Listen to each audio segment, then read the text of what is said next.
Assalamualaikum warahmatullahi wabarakatuh. Selamat datang di podcast Beraga Bela Negara ala kelompok 3. Yeay. Yeay. Nah, kami dari kelompok 3, kelas A, batch 1, Bapak Koma Makassar dengan aku Amalia Rizky Sabila. Aku Alma Safizah. Aku Olivia. Aku Amaris. Aku Ambar Intan Sari. Kita masuk ke episode 3. Kita bisa berbagi refleksi dan insight seru selama 4 hari lansar ini. Dari hari pertama nih, kita langsung disambut sama materi yang mind opening banget tentang wawasan kebangsaan dan bela negara. Aku mau tanya, waktu dengar materi ini, menurut kalian tuh wawasan kebangsaan itu apa sih? Oke, jadi mungkin kita start dari materi pertama, hari pertama ya, yaitu wawasan kebangsaan. Wawasan kebangsaan itu sendiri sebenarnya adalah cara pandang kita sebagai warga negara Republik Indonesia terhadap bangsa dan negara sendiri. Sebenarnya tujuan wawasan kebangsaan ini adalah untuk menumbuhkan rasa cinta tanah air, memperkuat persatuan dalam keberagaman, serta menjaga keutuhan dan kedaulatan negara kesatuan Republik Indonesia. Sebagai CPNS, kita itu harus punya cara pandang yang luas. Jadi kita tuh nggak bisa memikirkan ego sektoral ataupun berpikir sempit. Karena kerjaan kita itu langsung bersentuhan dengan masyarakat, maka kita itu akan dilihat, ditiru, dan juga kadang bahkan kita dikritik. Maka dari itu, wawasan kebangsaan itu sendiri penting banget agar kita tetap bisa bekerja secara adil, netral, dan berpihak ke kepentingan rakyat. Nah, mungkin kalau misalnya kita berbicara terkait dengan dasar-dasar kita bernegara, kita tidak bisa lepas dari yang namanya 4 konsensus dasar berbangsa dan bernegara. Istilahnya ini sebagai pondasi hidup berbangsa kita. Jadi ada 4 konsensus dasar nih teman-teman. Yang pertama adalah Pancasila. Nah, mungkin kita sudah mendengar 5 sila ini dari kecil, ataupun kita bahkan sudah menghafal dari kecil. Nah, mulai sekarang mungkin tugas kita adalah melaksanakan, bukan cuma menghafal aja. Misalnya nih, nilai kemanusiaan itu bisa diwujudkan dengan pelayanan yang ramah dan adil ke semua orang. Yang kedua adalah UUD 1945. Nah, kalau untuk UUD sendiri kita itu tidak perlu hafal sebenarnya untuk pasal-pasalnya, namun kita perlu paham terkait dengan prinsip dasarnya bahwa semua warga negara itu punya hak yang sama, termasuk hak dapat layanan publik yang baik. Maka dari itu kita sebagai pelayan publik juga harus memberikan pelayanan yang baik berdasarkan dari hak warga negara itu, yang mana salah satunya adalah hak mendapat layanan publik yang baik. Yang ketiga adalah Negara Kesatuan Republik Indonesia. Di sini artinya Indonesia itu adalah satu, bukan pecahan-pecahan. Sebagai ASN, tugas kita adalah menyatukan, bukan malah membuat sekat-sekat atau mengkotak-kotakan kelompok tertentu. Yang terakhir adalah Bhinneka Tunggal Ika. Nah, mungkin ini yang akan paling terasa di tempat kerja kita. Selama ini kita kan juga akan bareng-bareng ya kerja sama orang dengan latar belakang yang berbeda-beda, tetapi tetap harus bisa rukun, saling support, saling belajar, dan juga saling menghargai. Selain konsensus dasar berbangsa dan bernegara, kita juga harus mengaplikasikan dasar bela negara di kehidupan sehari-hari, khususnya di lingkungan profesional. Jangan berpikir bela negara itu berarti kita ikut kayak militer gitu ya, atau harus angkat senjata nih teman-teman. Di zaman sekarang bela negara itu bisa kita lakukan lewat hal-hal kecil tapi bermakna. Adapun 5 dasar bela negara itu, yang pertama adalah cinta tanah air. Contoh dari cinta tanah air ini seperti apa? Yang pertama adalah dengan menjaga integritas dari hal kecil, seperti datang ke kantor tepat waktu, bekerja sepenuh hati, dan juga nggak main-main dengan amanah yang diberikan kepada kita. Nah, itu sendiri sudah bentuk cinta tanah air kita kepada negara kita. Selain itu, mungkin mulai sekarang kita bisa nih menerapkan untuk memakai produk dalam negeri pada kehidupan sehari-hari. Tanpa sadar, dengan memakai produk dalam negeri, kita itu sudah menumbuhkan rasa cinta tanah air di diri kita sendiri, dan juga bisa mempengaruhi orang-orang di sekitar kita. Yang kedua adalah sadar berbangsa dan bernegara. Kadang kita dihadapkan dengan dilema nih teman-teman. Nah, di situ kita diingatkan bahwa kita kerja itu buat negara, bukan buat kelompok atau golongan tertentu. Selain itu, dengan bekerja secara disiplin, tepat waktu, dan bertanggung jawab atas hasil pekerjaannya, itu juga merupakan salah satu cara kita untuk sadar dalam berbangsa dan bernegara. Yang ketiga adalah setia pada Pancasila. Nah, saat ini Pancasila harus kita jadi pegangan dalam berkehidupan sehari-hari, termasuk dalam bekerja. Contohnya aja, dalam melayani masyarakat, kita itu tetap harus adil, nggak diskriminatif, dan juga menjunjung nilai kemanusiaan. Yang keempat adalah rela berkorban. Nah, untuk rela berkorban ini bisa dimulai dari hal kecil. Hal kecil, misalnya kita rela untuk lembur nih, untuk menyelesaikan tugas. Kita rela dengar keluhan masyarakat dengan sabar, dan juga rela datang lebih pagi untuk pelayanan yang lebih optimal. Itu juga termasuk bagian dari pengorbanan. Dan yang terakhir adalah punya kemampuan dasar bela negara. Artinya kita juga tetap harus belajar dan mau berkembang, karena negara ini butuh ASN yang kompeten dan adaptif. Selain itu, disiplin, menguasai tupoksi, dan juga mampu berkomunikasi dan bekerja sama juga merupakan sikap mempunyai kemampuan dasar bela negara.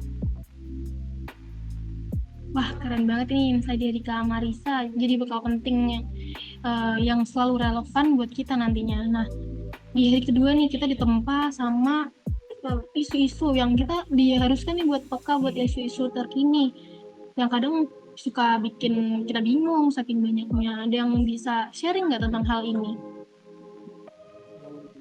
Nah, isu kontemporer itu dibahas nih Mbak di dalam modul 2. Modul ini tuh bertujuan agar kita dapat memahami konsepsi perubahan lingkungan strategis melalui isu-isu strategis kontemporer, sehingga kita sebagai ASN bisa menunjukkan kemampuan berpikir kritis dengan modal insani dalam menghadapi perubahan lingkungan strategis dalam menjalankan tugas kita. Nah, apa sih perubahan strategis itu? Jadi perubahan strategis merupakan perubahan dalam aspek ekonomi, sosial budaya, politik, maupun lingkungan alam di suatu negara atau organisasi yang berpengaruh terhadap kebijakan negara tersebut. Sedangkan modal insani itu merupakan modal yang kita gunakan untuk menghadapi perubahan lingkungan strategis tersebut. Modal ini memainkan peran yang krusial dalam menghadapi isu strategis. Modal ini memungkinkan individu untuk bisa beradaptasi, berinovasi, dan berkontribusi positif dalam menghadapi tantangan yang kompleks. Nah, ada beberapa nilai insani nih. Yang pertama, intelektual, kemudian emosional, sosial, yang keempat ketabahan, kemudian ada etika atau moral, dan yang terakhir adalah kesehatan. Modul kedua ini juga mengajarkan agar kita ini bisa lebih peka terhadap isu kontemporer yang berkembang di masyarakat. Nah, isu kontemporer merupakan masalah atau pokok persoalan yang sedang hangat diperbincangkan atau terjadi di masa sekarang. Dan masalah ini memiliki dampak yang cukup signifikan terhadap masyarakat maupun lingkungan. Nah, di dunia saat ini menghadapi berbagai tantangan nih seperti korupsi, penyalahgunaan narkoba, radikalisme atau terorisme, pencucian uang, kemudian ada proxy war, dan yang terakhir serta ancaman di tengah kemajuan teknologi digital saat ini seperti penyebaran hoax ataupun ujaran kebencian. Nah, pemahaman terhadap isu-isu tersebut menjadi penting karena kita sebagai ASN bukan hanya pelaksana administrasi, tetapi juga agen perubahan sosial yang dituntut mampu untuk bersikap bijak dan cermat. Selain itu, modul ini juga kita dibekali dengan teknik analisis isu-isu strategis tersebut seperti mind mapping, fishbone, atau analisis SWOT. Kemudian dengan kemampuan ini kita itu diharapkan bisa lebih pandai dan kritis dalam memilah informasi serta mengambil keputusan berdasarkan data serta nilai-nilai kebangsaan yang kuat. Mungkin seperti itu Mbak Amalia mengenai isu strategis. Oke, jadi menurut Kak Livia itu modal insani itu menjadi hal yang penting ya. Berarti 2 hari sebelumnya itu kita banyak ngulik tentang teori dan kondisi luar tentang isu kontemporer nih. Tapi di hari ketiga kita diajak lihat buat di dalam diri siapa sih sebenarnya kita sebagai ASN. Jadi menurut kalian refleksi kalian itu gimana sih menanggapi materi hari ketiga?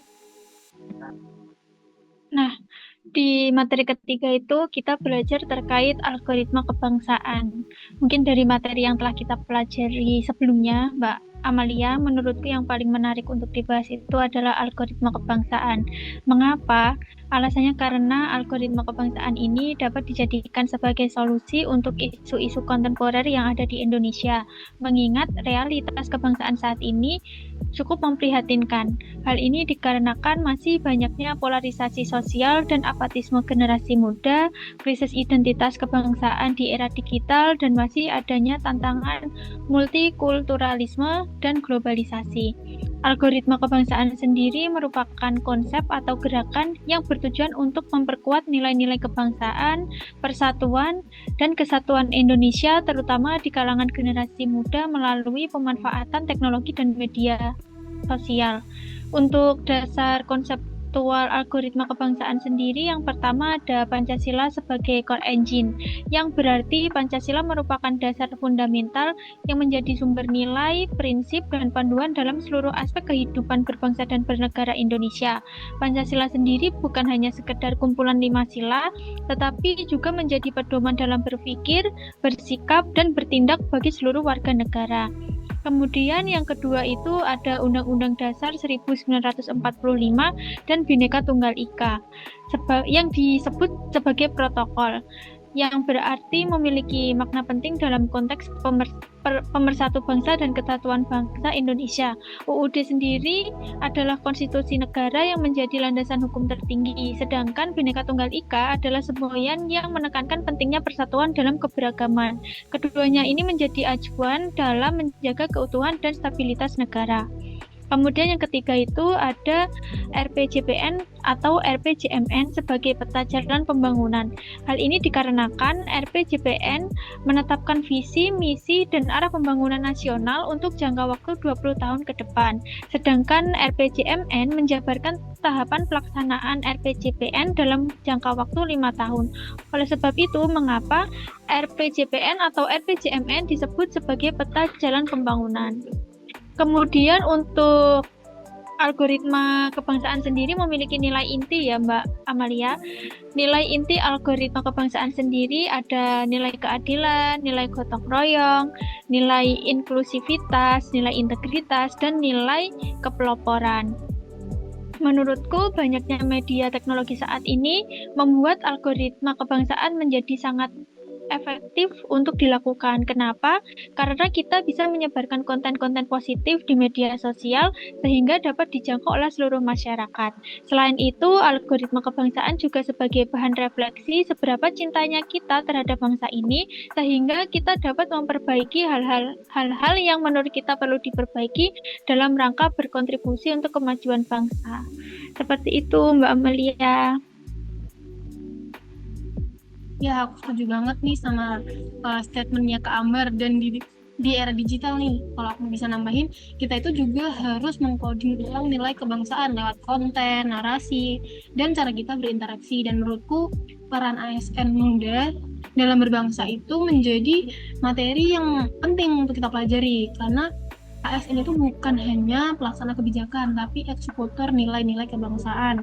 Kita juga punya tanggung jawab untuk menjaga integritas, profesionalisme, dan jadi teladan di tengah-tengah masyarakat. Selain itu, yang menarik adalah bagaimana ASN muda bisa menjadi pendorong inovasi dan narasi kebangsaan. Kita hidup di era digital, kita punya peluang untuk menyebarkan konten. Jadi ada istilahnya, kita adalah bagian dari algoritma kebangsaan. Kalau algoritma digital bisa mempengaruhi perilaku, maka algoritma kebangsaan harus kita tanamkan lewat aksi nyata. Nah, hari keempat nih kita dikasih tools yang powerful untuk menyelesaikan masalah-masalah dari isu yang tadi ya. Nah, sebenarnya apa sih analisis ini?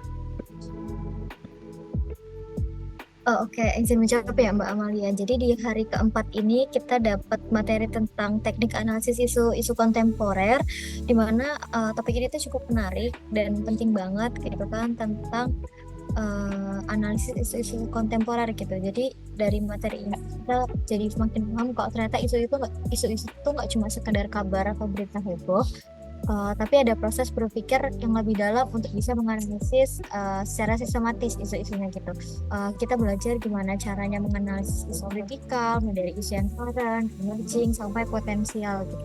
Nah, kita juga belajar nih mengenai teknis analisis isu gitu, di mana ada 4 langkah utama dalam analisis isu, ada identifikasi isu, menapis isu, menganalisis isu, dan menyusun alternatif penyelesaian. Yang pertama itu ada identifikasi isu, jadi di tahap ini kita belajar mengenai sebuah fenomena atau kejadian yang dianggap penting dan layak dianalisis lebih lanjut. Fokusnya adalah memahami konteksnya, siapa yang terlibat, dan apa dampaknya, supaya kita bisa menentukan apakah suatu hal itu benar-benar merupakan sebuah isu yang perlu dikaji lebih dalam. Kedua, ada menapis isu. Setelah mengidentifikasi, langkah selanjutnya adalah menyaring isu gitu, menggunakan kriteria AKPL atau aktual, problematik, kelayakan, dan layak. Kriteria ini membantu kita untuk memilih isu yang paling relevan dan signifikan untuk dianalisis. Dan yang ketiga, di bagian ini kita menggunakan berbagai pendekatan berpikir kritis untuk menggali lebih dalam masalahnya itu seperti apa. Kita bisa pakai fishbone diagram atau problem tree. Tujuannya supaya kita nggak hanya melihat gejala permukaannya saja, tapi kita juga bisa tahu penyebab utamanya dari suatu isu itu seperti apa.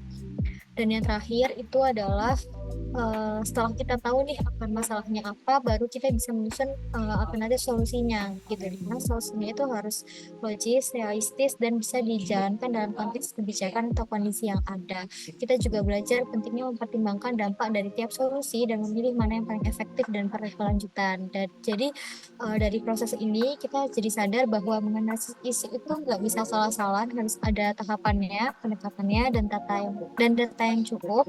Sebagai calon ASN, kemampuan ini penting banget karena kita dituntut buat peka terhadap masalah, tapi juga harus solutif dan sistematis dalam mengambil keputusan. Mungkin itu sih Mbak Amalia kalau dari saya.